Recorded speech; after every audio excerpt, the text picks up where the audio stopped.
La question suivante, donc ancienne question 18 devenue 17, transfert de personnel à la communauté d'agglomération Mont-Saint-Michel-Normandie, donc dans le cadre d'une prise de compétence de la communauté d'agglomération dont va nous parler Émilie.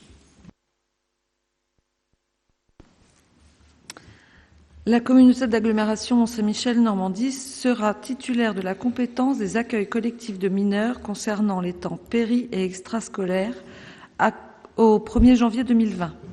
Plusieurs agents de la commune nouvelle d'Avranches exerçant leur travail dans ce champ de compétences vont désormais exercer leurs fonctions pour le compte de la communauté d'agglomération. Ils ont alors le choix entre deux options. Rester agents communaux et être mis à disposition de droit de la communauté d'agglomération pour le temps de travail lié aux compétences communautaires. Pour les agents exerçant à plus de 50% de leur temps de travail pour la communauté d'agglomération, la possibilité d'être transféré et devenir agent communautaire. Une réunion a été organisée pour les agents concernés afin de leur expliquer la démarche et répondre à leurs questions. Les agents ont majoritairement fait le choix d'être transférés à la communauté d'agglomération et seront mis à disposition de la ville de droit pour les compétences communales qu'ils continueront à exercer. Par exemple, les temps d'activité périscolaire ou services de restauration collective. Donc vous avez aussi, là aussi un tableau reprenant tous les postes concernés par le transfert, avec le pourcentage de travail pour l'une ou l'autre collectivité, les grades et les postes exacts. Il est proposé au conseil municipal, après avis favorable à la commission des finances et du comité technique, le transfert des postes ci-dessus à la communauté d'agglomération Mont-Saint-Michel-Normandie.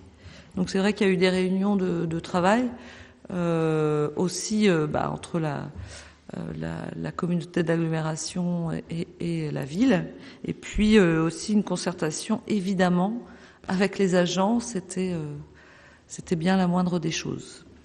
Et je compléterai par le fait que ce matin, avec Jacques Lucas et Monsieur Lemay ici présent, nous avions un rendez-vous de travail avec les syndicats pour évoquer d'ailleurs des questions liées aux mouvements sociaux du moment, mais aussi à différents sujets, dont ce transfert de compétences.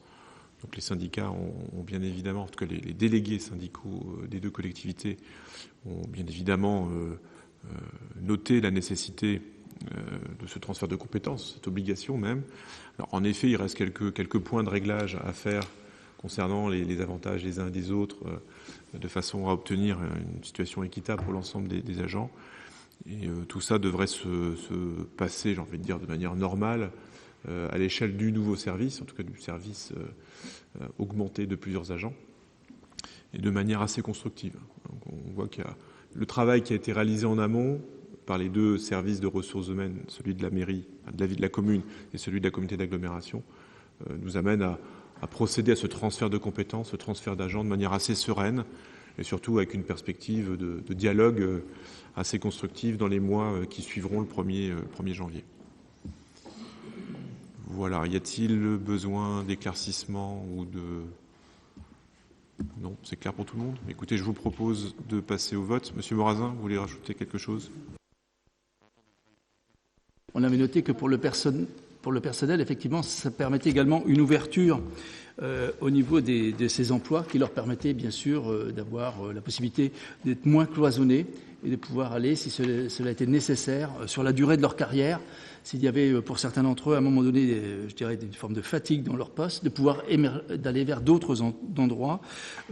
C'est une véritable ouverture pour eux, je pense, sur leur carrière et leur fonction. Je vous remercie. Merci de le préciser. En effet, c'était l'occasion de notre dernière réunion comité technique. Nous avons eu l'occasion d'évoquer les méthodes que nous avons mises en place depuis 2017 à l'échelle communautaire, mais qui sont finalement comparables à celles que nous avons mises en place à l'échelle de la commune et qui favorisent les mobilités internes.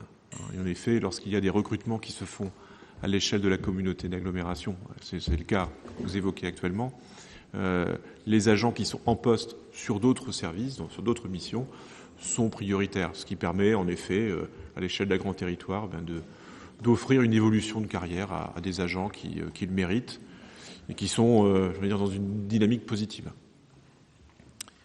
Voilà, écoutez, je vous remercie. On passe au vote si vous le voulez bien. Y a-t-il des votes contre ? Je n'en vois pas. Des abstentions peut-être ? Je n'en vois pas non plus. Donc, unanimité. pour cette question numéro 17.